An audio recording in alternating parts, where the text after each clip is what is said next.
저는 올해 70입니다. 김순자, 1955년생입니다. 세 자녀를 키웠습니다. 첫째 아들 민수, 둘째 딸 민정, 막내 아들 민호.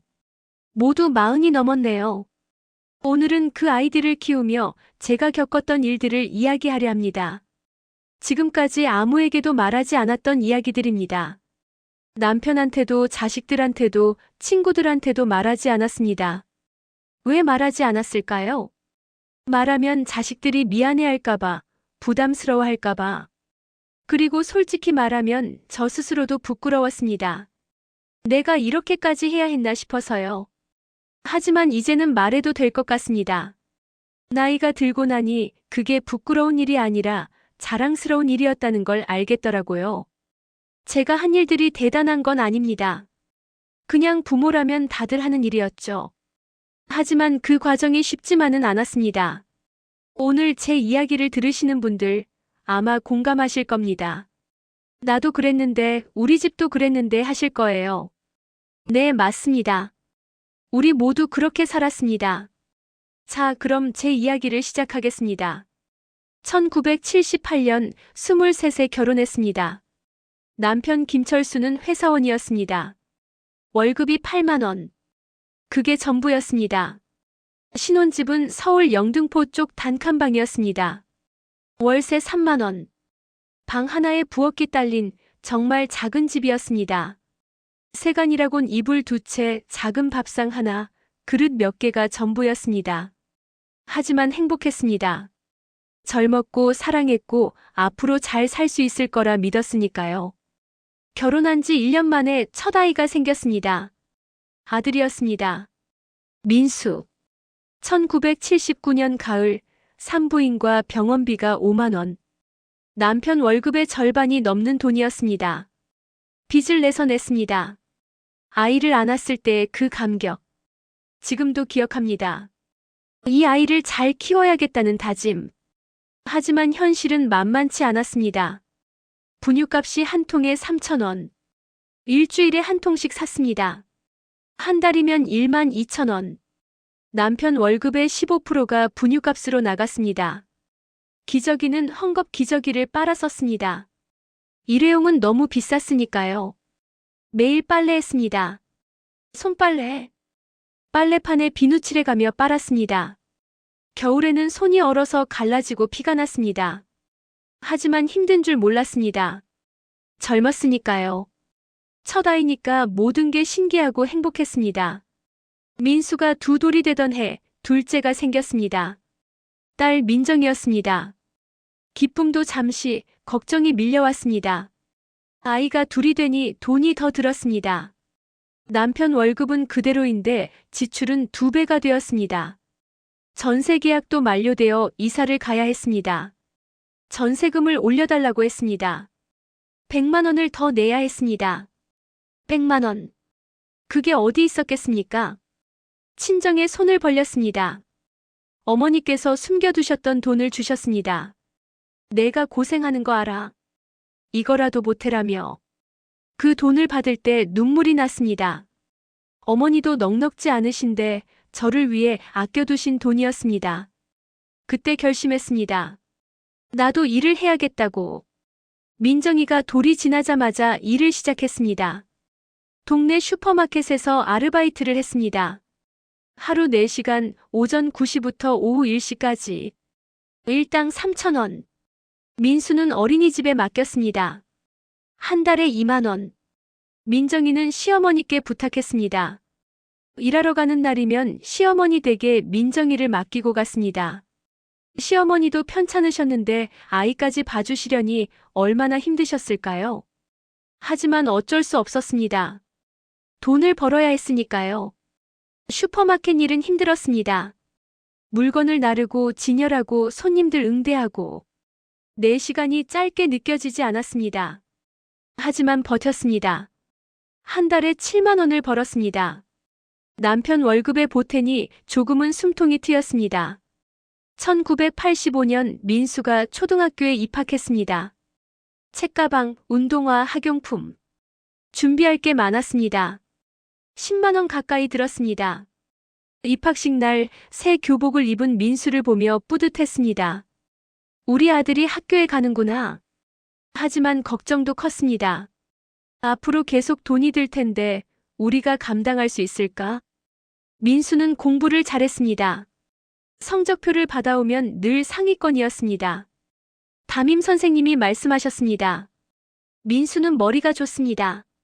잘만 키우면 훌륭한 사람이 될 겁니다. 그 말을 듣고 결심했습니다. 이 아이는 꼭 대학까지 보내야겠다고. 하지만 현실은 녹록지 않았습니다. 다른 아이들은 학원을 다녔습니다. 피아노, 미술, 태권도. 민수도 가고 싶어 했습니다. 엄마, 나도 학원 다니고 싶어. 친구들은 다 다니는데. 가슴이 찢어졌습니다. 하지만 돈이 없었습니다. 민수야, 엄마가 공부 가르쳐 줄게. 학원 안 다녀도 되라고 말했습니다. 그리고 매일 밤 민수 공부를 봐줬습니다. 제가 아는 게 많지 않았지만 교과서를 같이 읽으며 가르쳤습니다. 민수는 불평 한 번 하지 않았습니다. 엄마가 힘들다는 걸 알았던 것 같습니다. 민수가 초등학교 3학년, 민정이가 1학년이 되던 해, 뜻하지 않게 셋째가 생겼습니다. 막내 아들 민호. 솔직히 당황했습니다. 둘도 힘든데 셋이라니. 하지만 아이는 죄가 없습니다. 낳기로 했습니다. 1987년 민호가 태어났습니다. 병원비는 이제 15만 원으로 올랐습니다. 물가가 많이 올랐거든요. 집도 더 좁아졌습니다. 아이 셋이 단칸방에서 어떻게 살겠습니까? 방 2칸짜리 집으로 이사했습니다. 전세금 500만 원. 빚을 내서 이사했습니다. 남편은 더 열심히 일했습니다. 회사 일 끝나고 야간 경비 아르바이트까지 했습니다. 저도 슈퍼마켓 일을 계속했습니다. 민호를 업고 일하기도 했습니다. 사장님이 아기를 업고 와도 된다고 허락해 주셨거든요. 등에 업힌 민호는 울지도 않고 잘 있었습니다. 지금 생각하면 그 어린 아기가 얼마나 답답했을까요? 저녁이면 집에 돌아와 밥을 했습니다. 새 아이를 먹이고 씻기고 재웠습니다. 그리고 빨래를 했습니다. 아이 셋의 빨래는 산더미였습니다. 남편이 야간 경비에서 돌아오는 새벽 2시쯤이면 저는 빨래를 널고 있었습니다. 잠은 서너 시간밖에 못 잤습니다. 하지만 견뎠습니다. 젊었으니까요. 1991년 민수가 중학교에 입학했습니다. 중학교는 초등학교보다 돈이 더 들었습니다. 교복, 체육복, 가방, 참고서. 그리고 과외 문제가 생겼습니다. 민수는 여전히 공부를 잘했습니다.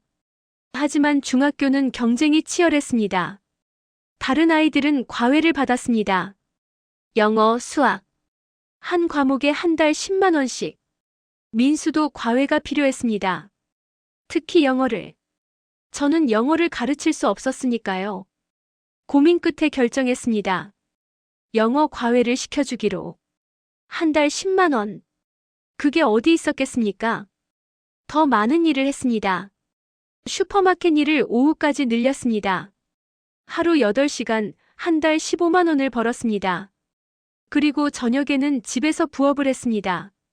공장에서 받아온 단순 조립일을. 볼펜 조립, 장난감 조립. 아이들이 잠든 후 밤 11시부터 새벽 2시까지 일했습니다. 한 달에 5만 원을 더 벌었습니다. 잠은 거의 못 잤습니다. 하루 3시간 정도. 몸이 힘들었습니다. 어지럽고 두통이 왔습니다. 하지만 참았습니다. 병원 갈 시간도 돈도 없었으니까요. 민수는 과외 덕분에 성적이 더 올랐습니다. 전교 10등 안에 들었습니다. 엄마, 나 이번에 7등 했어. 그 말을 들을 때의 기쁨. 모든 피로가 사라지는 것 같았습니다. 민정이는 착한 아이였습니다. 오빠처럼 공부를 잘하지는 못했지만 성실하고 마음씨가 고왔습니다. 하지만 저는 민정이에게 미안한 게 많습니다. 민정이도 학원을 가고 싶어 했습니다. 피아노를 배우고 싶어 했습니다. 하지만 돈이 없었습니다. 오빠 과외비도 빠듯한데 민정이 학원비까지 댈 여유가 없었습니다. 민정아, 미안해. 나중에 엄마가 돈 벌면 그때 시켜줄게. 그렇게 말했지만 그 나중은 오지 않았습니다. 민정이는 불평하지 않았습니다.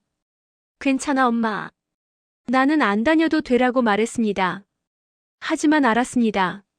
민정이도 속상했을 거라는 걸. 중학교 때 친구들이 예쁜 옷을 입고 다니는 것을 부러워했습니다. 엄마, 나도 저런 옷 하나만. 하지만 사줄 수 없었습니다. 민수 교복 사는 것도 빠듯했으니까요. 민정이에게 언니 옷을 물려받아 입히거나 동대문 시장에서 제일 싼 옷을 사줬습니다. 민정이는 받아 입고 고마워 엄마라고 했습니다. 하지만 학교에서 친구들이 너 옷 왜 맨날 똑같아? 라고 놀렸다는 걸 나중에 알았습니다. 가슴이 찢어졌습니다. 그때 민정이에게 더 잘해줬어야 했는데 오빠만 신경 쓰느라 딸을 소홀히 했구나 싶어서 지금도 민정이에게 미안합니다. 1994년 민수가 고등학교에 입학했습니다. 민수는 성적이 좋아서 특목고에 갈 수 있었습니다. 과학고등학교. 하지만 특목고는 기숙사비, 교재비 등이 많이 들었습니다. 한 달에 30만 원 정도. 우리 형편으로는 감당할 수 없었습니다. 민수에게 말했습니다. 민수야, 미안한데 일반 고등학교에 가면 안 될까? 민수는 실망한 기색이 역력했습니다. 하지만 괜찮아, 엄마. 일반 고등학교 가도 되라고 했습니다. 그날 밤 민수가 방에서 우는 소리를 들었습니다. 가슴이 무너졌습니다. 아들의 꿈을 꺾은 것 같아서. 하지만 어쩔 수 없었습니다. 정말 돈이 없었습니다. 민수는 동네 일반 고등학교에 입학했습니다. 그리고 더 열심히 공부했습니다. 일반고에서도 좋은 대학 갈 수 있어. 나 열심히 할게 엄마라고 했습니다. 저는 민수를 위해 더 열심히 일했습니다. 슈퍼마켓 일 그리고 이제는 새벽 배달 일도 시작했습니다. 새벽 4시에 일어나 우유 배달을 했습니다. 한 달에 10만 원. 하루 일과가 이랬습니다. 새벽 4시 일어나서 우유 배달 2시간. 6시 집에 와서 아이들 아침 준비. 7시 아이들 학교 보내고. 8시 슈퍼마켓 출근 오후 6시까지. 6시 퇴근해서 저녁 준비. 8시 저녁 먹이고 설거지.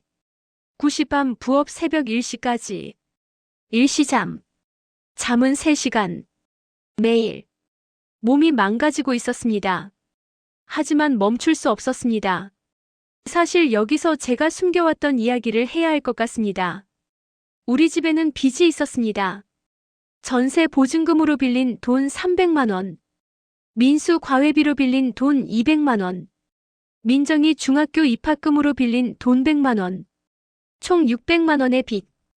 이자만 한 달에 12만 원. 5월 2% 사채였습니다. 이 빚을 남편도 몰랐습니다. 제가 혼자 갚고 있었습니다. 어떻게 빌렸냐고요? 동네 사채업자에게 빌렸습니다. 신용대출도 안 되는 저희가 돈을 빌릴 곳은 거기밖에 없었습니다. 집 문서를 담보로 잡히고 빌렸습니다. 이자를 못 갚으면 집을 잃을 수도 있었습니다. 그래서 미친 듯이 일했습니다. 새벽 배달, 슈퍼마켓, 밤 부업. 모든 일을 했습니다. 제가 버는 돈의 절반이 빚 이자를 갚는 데 쓰였습니다. 원금은 거의 줄지 않았습니다. 이자만 갚기도 빠듯했으니까요. 남편에게 말하지 못했습니다. 남편도 충분히 힘들었고 이 사실을 알면 더 힘들어할 것 같아서 혼자 감당했습니다. 밤에 이자를 계산하며 울었습니다. 이걸 언제 다 갚지 싶어서. 하지만 포기할 수 없었습니다. 아이들이 있었으니까요. 1997년 민수의 대학 입시. 민수는 열심히 공부했습니다. 새벽까지 책상에 앉아 있었습니다. 저는 밤 부업을 하다가도 민수 방을 들여다봤습니다. 불이 켜져 있으면 안심했습니다. 우리 아들 열심히 하는구나. 하지만 걱정도 컸습니다. 대학 등록금 문제. 1997년 당시 서울 주요 대학 등록금이 학기당 200만 원 정도였습니다. 1년이면 400만 원, 4년이면 1,600만 원. 어마어마한 돈이었습니다. 민수에게 말했습니다. 민수야, 지방 국립대는 어때? 등록금이 훨씬 싸. 민수는 엄마, 나 서울대 갈 거야. 꼭 갈 거야 라고 했습니다. 민수의 꿈을 꺾고 싶지 않았습니다. 그래, 열심히 해봐. 엄마가 어떻게든 해볼게. 하지만 속으로는 막막했습니다. 어떻게 그 돈을 마련하지? 1997년 11월 수능 시험. 민수는 잘 봤다고 했습니다. 12월 서울대 합격 발표. 민수가 합격했습니다. 공과대학에. 기쁨도 잠시 현실이 밀려왔습니다. 등록금 200만 원을 2월까지 내야 했습니다. 그 돈이 어디 있었겠습니까? 은행 대출을 알아봤습니다. 하지만 신용이 안 좋아서 거절당했습니다. 학자금 대출도 알아봤습니다. 하지만 당시에는 지금처럼 제도가 잘 되어 있지 않았습니다.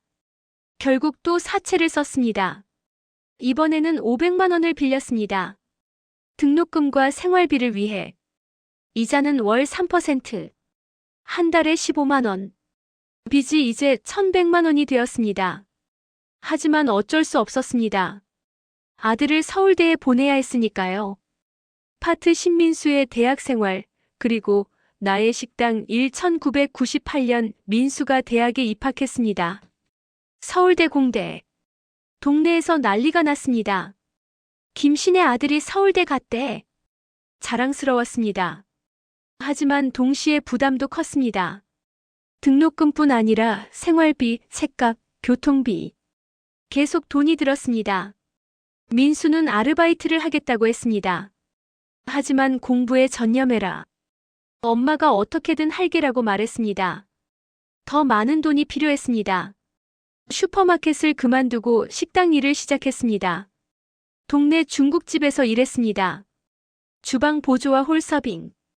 아침 10시부터 밤 10시까지. 하루 12시간. 한 달 월급 70만 원. 슈퍼마켓보다 훨씬 많았습니다. 하지만 일은 훨씬 힘들었습니다. 기름 튀는 주방에서 설거지하고 무거운 짜장면 그릇을 나르고 손님들 응대하고 다리가 퉁퉁 부었습니다. 저녁이면 걷기도 힘들었습니다. 집에 오면 쓰러질 것 같았습니다. 하지만 쓰러질 수도 없었습니다. 집에 오면 민정이와 민호의 저녁을 차려야 했으니까요.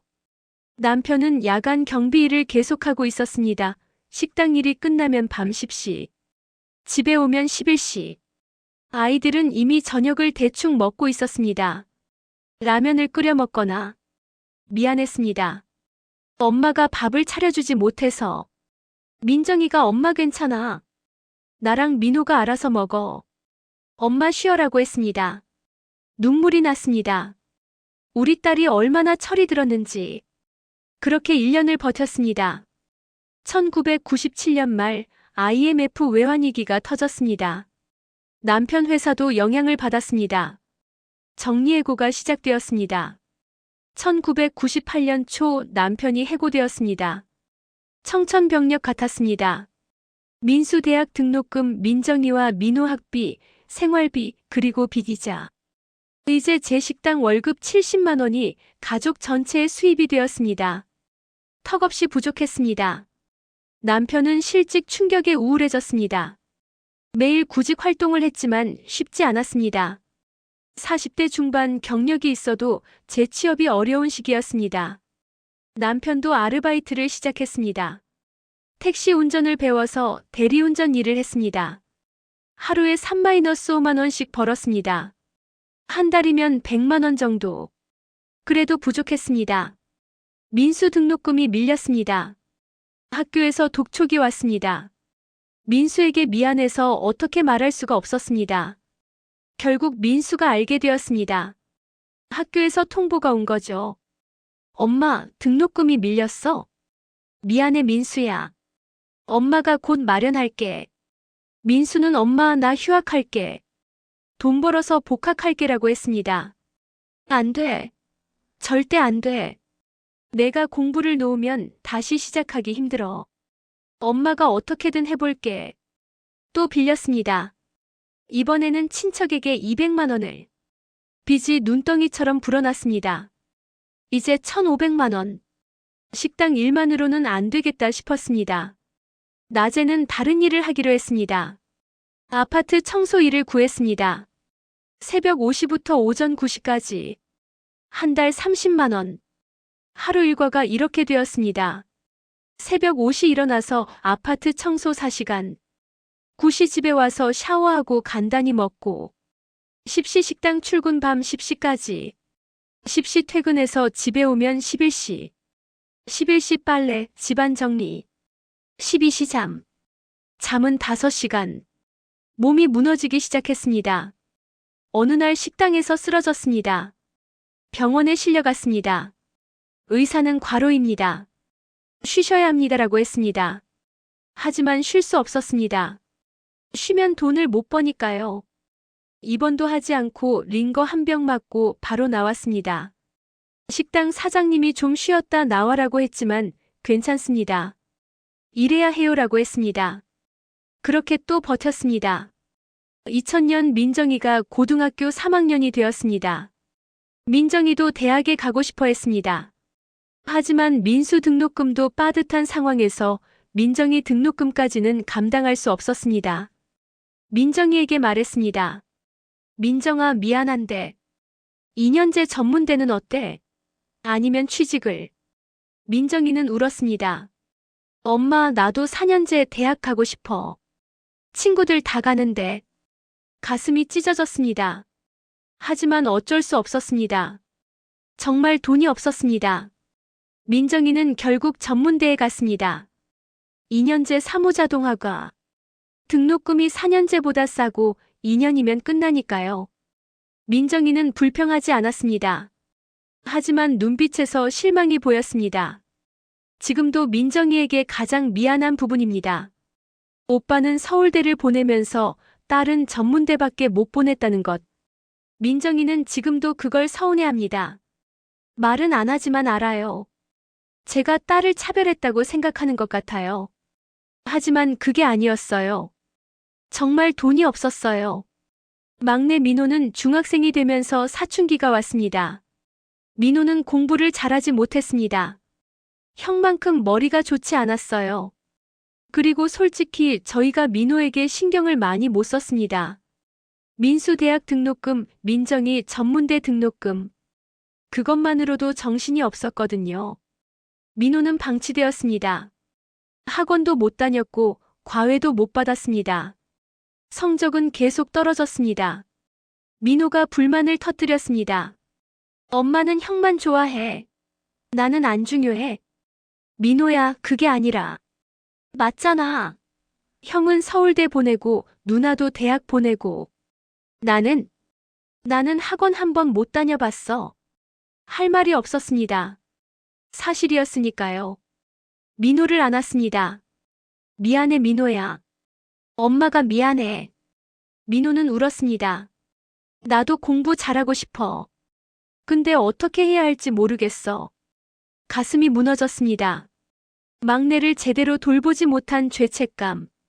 하지만 현실적으로 어쩔 수 없었습니다. 민호는 고등학교도 일반고를 갔고 성적도 중위권이었습니다. 2002년 민수가 대학을 졸업했습니다. 4년 내내 등록금 걱정, 생활비 걱정을 했지만 어떻게든 해냈습니다. 민수는 성적이 좋아서 대기업에 취직했습니다. 삼성전자. 취직 소식을 듣고 울었습니다. 기쁨의 눈물이었습니다. 우리가 해냈구나. 우리 아들을 대학 졸업시키고 취직까지 시켰구나. 민수가 첫 월급을 받았습니다. 200만 원. 민수가 그중 100만 원을 저에게 주었습니다. 엄마, 그동안 고생하셨어요. 이제 제가 엄마 모실게요. 눈물이 쏟아졌습니다. 그 돈을 받고 처음으로 마음이 놓였습니다. 이제 조금은 괜찮아지겠구나. 민수가 매달 100만 원씩 보태주니 숨통이 트였습니다. 빚도 조금씩 갚기 시작했습니다. 2003년 민정이가 결혼했습니다. 전문대를 졸업하고 회사에 다니다가 만난 남자와 결혼했습니다. 결혼 준비를 해야 했습니다. 예단, 예물, 예식장, 피로연. 신랑 측에서 예단은 500만 원 정도로 해주세요라고 했습니다. 500만 원. 또 큰돈이었습니다. 민수가 도와주겠다고 했습니다. 하지만 민수도 취직한 지 얼마 안 돼서 여유가 없었습니다. 결국 또 빌렸습니다. 300만 원을. 빚이 또 늘었습니다. 하지만 딸 결혼인데 제대로 해주고 싶었습니다. 예식장도 괜찮은 곳으로 잡고 피로연도 제대로 했습니다. 민정이가 웨딩드레스 입은 모습을 보며 울었습니다. 우리 딸이 시집을 가는구나. 기쁘기도 하고 미안하기도 했습니다. 더 잘해주지 못해서 4년제 대학을 보내주지 못해서. 민정이는 엄마 고마워요. 충분히 잘해주셨어요 라고 했습니다. 하지만 알았습니다. 민정이 마음속에 서운함이 있다는 걸. 2005년 민호가 고등학교를 졸업했습니다. 수능을 봤지만 성적이 좋지 않았습니다. 민호가 엄마 나 재수할게. 1년만 더 공부하면 더 좋은 데 갈 수 있을 것 같아라고 했습니다. 재수 학원비가 1년에 500만 원 정도 했습니다. 민수가 도와주겠다고 했습니다. 학원비를 대주겠다고. 고마웠습니다. 형이 동생을 돌보는 것이. 민호는 1년 동안 열심히 공부했습니다. 2006년 다시 수능을 봤습니다. 성적이 많이 올랐습니다. 지방 국립대에 갈 수 있을 정도로. 민호는 부산에 있는 대학에 갔습니다. 지방 국립대라 등록금이 서울보다 쌌습니다. 학기당 100만 원 정도. 그리고 민수가 동생 등록금을 대주었습니다. 저는 생활비만 보내주면 되었습니다. 많이 편해졌습니다. 2007년 제가 52살이 되었습니다. 몸이 많이 안 좋아졌습니다. 허리도 아프고 무릎도 아프고 손목도 아팠습니다. 병원에 갔더니 퇴행성 관절염, 디스크 이런 진단을 받았습니다. 의사가 무리한 일을 하셨나 봐요. 좀 쉬셔야 합니다라고 했습니다. 하지만 어떻게 쉽니까? 아직 민호 대학도 다니고 있는데. 그래도 식당 일은 그만두기로 했습니다. 몸이 정말 힘들어서. 아파트 청소 일만 계속했습니다. 월 30만 원. 생활비는 민수가 보태줬습니다. 민수는 이제 결혼도 하고 자기 가정이 있는데 매달 100만 원씩 보내줬습니다. 고마웠습니다. 우리 아들이 효자라서. 2010년 드디어 빚을 다 갚았습니다. 15년 가까이 끌고 온 빚.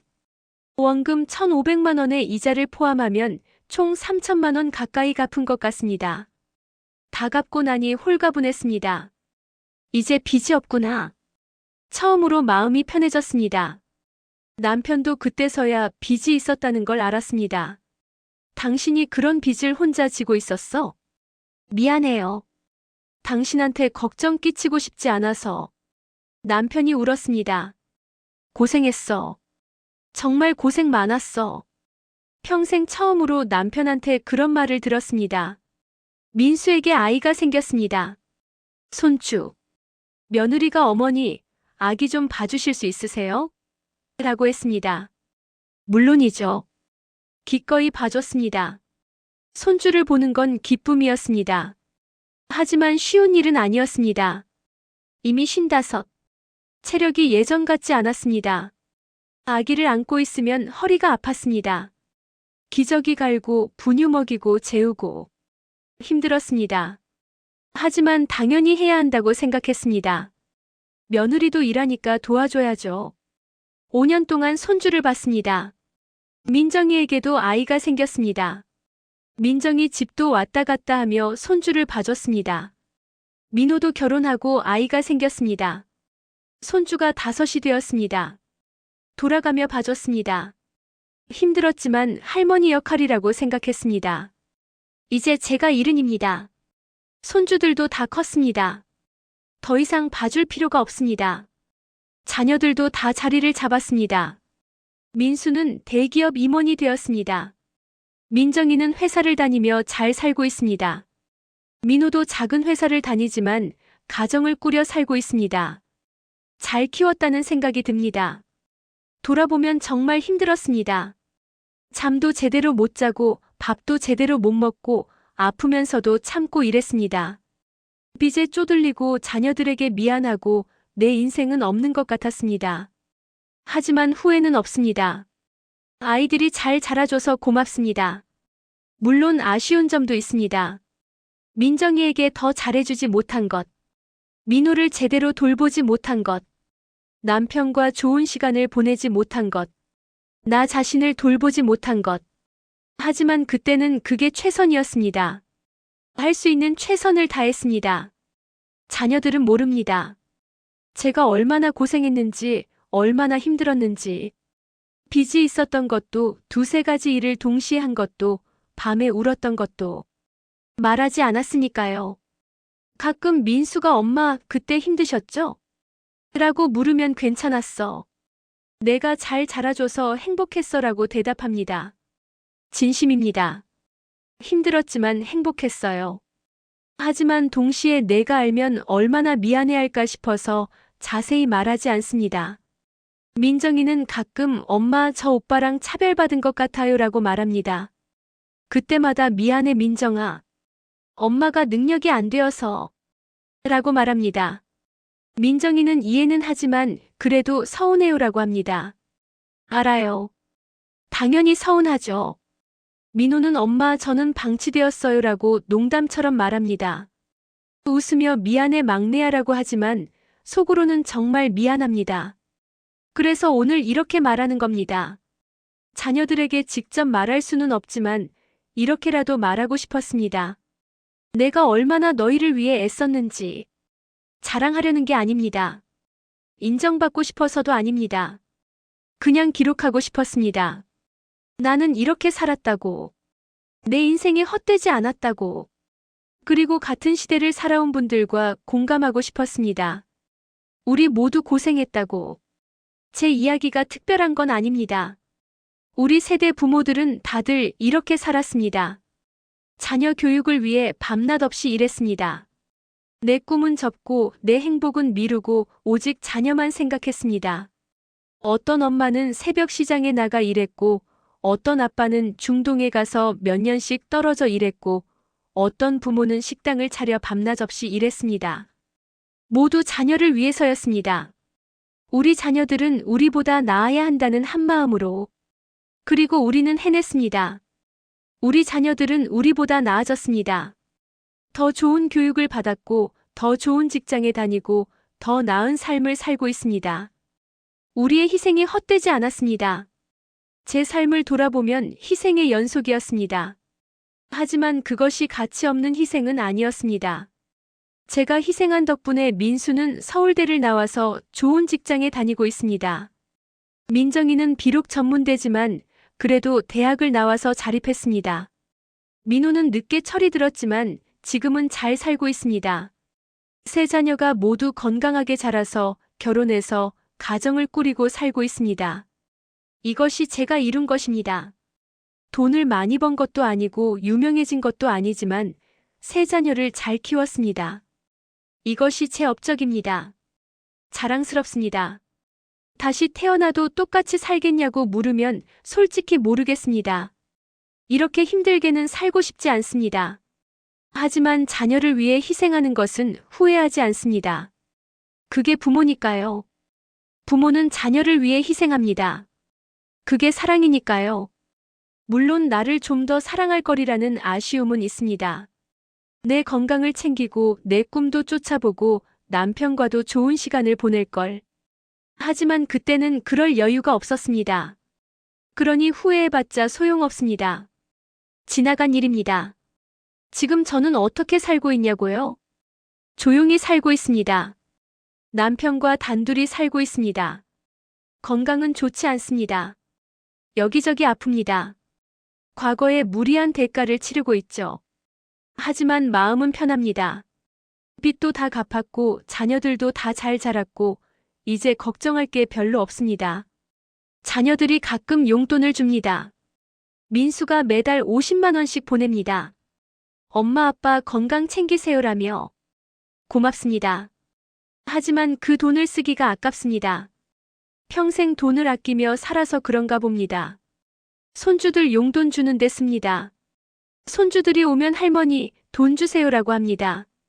아무 망설임 없이 줍니다. 제가 벌어서 주는 건 아니지만요. 그게 할머니의 기쁨입니다. 자녀들에게 직접 말할 수는 없지만 여기서는 말하겠습니다. 민수야, 내가 자랑스럽다. 가난한 집에서 태어나 서울대를 나와 대기업 임원이 되다니. 엄마의 모든 희생이 보람 있었다. 내가 효자라서 고맙다. 지금도 엄마 아빠를 챙겨줘서 고맙다. 하지만 너무 무리하지는 마라. 내 가족도 돌봐야 하니까. 엄마는 괜찮다. 민정아, 가장 미안한 게 너다. 너한테 오빠만큼 해주지 못해서 미안하다. 전문대밖에 못 보내서 미안하다. 너도 4년제 대학 가고 싶었을 텐데. 하지만 너는 불평하지 않고 잘 자라줘서 고맙다. 효녀라서 고맙다.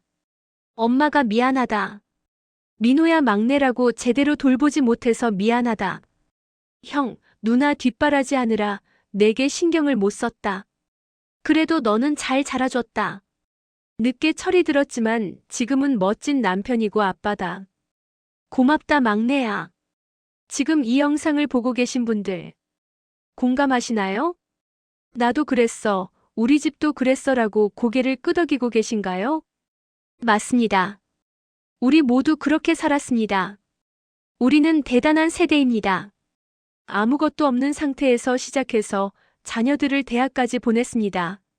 우리 자신은 제대로 교육받지 못했지만 자녀들은 교육시켰습니다. 우리는 굶었지만 자녀들은 굶기지 않았습니다. 우리는 입지 못했지만 자녀들은 입혔습니다. 우리의 희생으로 다음 세대가 더 나은 삶을 살게 되었습니다. 이것이 우리가 이룬 것입니다. 자랑스러워하셔도 됩니다. 우리는 정말 잘했습니다. 이제는 우리를 위한 시간입니다. 평생을 자녀를 위해 살았으니 이제는 우리를 위해 살아도 됩니다. 죄책감 가질 필요 없습니다. 하고 싶은 것을 하세요. 가고 싶은 곳에 가세요. 먹고 싶은 것을 드세요. 사고 싶은 것을 사세요. 우리는 그럴 자격이 있습니다. 평생을 희생했으니 이제는 우리가 대접받을 차례입니다. 마무리. 오늘 제 이야기를 들어주셔서 감사합니다. 오랫동안 속에 담아두었던 이야기를 털어놓으니 후련합니다. 제 이야기가 누군가에게 위로가 되었으면 좋겠습니다. 나만 그런 게 아니구나, 우리 모두 고생했구나라고 느끼셨으면 좋겠습니다. 그리고 스스로에게 말해주세요. 나는 잘했다. 정말 잘했다. 수고 많았다라고. 우리는 정말 잘했습니다. 후회 없이 살았습니다. 가치 있는 삶을 살았습니다. 자랑스러운 부모였습니다. 이제는 편히 쉬어도 됩니다. 우리는 충분히 했습니다. 정말 수고 많으셨습니다. 감사합니다. 김순자, 70세, 2026년 1월.